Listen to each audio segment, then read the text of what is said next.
যারা বর্তমানে post graduation এক্সামের জন্য প্রিপারেশন নিচ্ছেন বা নেবেন, আমি বলবো সবাই মেডিকেল হায়ার স্টাডি গ্রুপের অ্যাড থাকতে পারেন। কেননা মেডিকেল হায়ার স্টাডি গ্রুপের যে এক্সাম গাইডলাইন দেয়া হয় ওইটা প্রপার একটা পরীক্ষার প্রিপারেশনের জন্য আপনাকে সহায়ক ভূমিকা পালন করবে বলে আমার মনে হয়।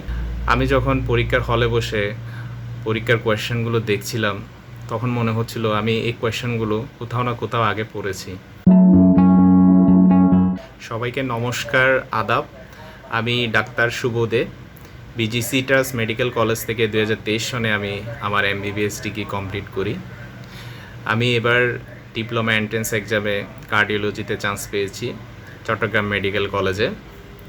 সৃষ্টিকর্তার অশেষ কৃপায় প্রথম কোনো পোস্ট গ্র্যাজুয়েশন এন্ট্রেন্স এক্সামে অ্যাপিয়ার করে আমার সাফল্য পাওয়ার সুযোগ হয়েছে। এর জন্য আমি মেডিকেল হায়ার স্টাডি গ্রুপের সকল মেন্টরদেরকে কৃতজ্ঞতা জ্ঞাপন করি। কেননা গত 2.5 মাস যাবৎ আমি মেডিকেল হায়ার স্টাডি গ্রুপের র্যাপিড এক্সাম বেচে ভর্তি ছিলাম এবং রেগুলার এক্সাম দিয়েছি। এক্সাম ছাড়াও মেডিকেল হায়ার স্টাডি গ্রুপের সকল মেম্বার এবং মেন্টররা আমাকে যেভাবে পরীক্ষা ওরিয়েন্টেড গাইডলাইন দিয়েছে সেটা সত্যিই আমাকে পরীক্ষায় সফল হওয়ার জন্য অনেক বেশি সাহায্য করেছে।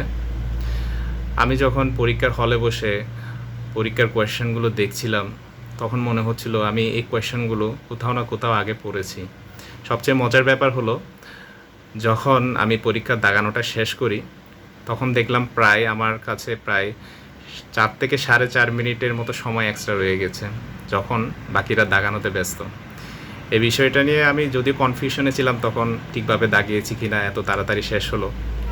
কিন্তু সৃষ্টিকর্তার কৃপায় যখন রেজাল্ট পাবলিশ হলো দেখলাম আমার চান্সটা হয়ে গিয়েছে।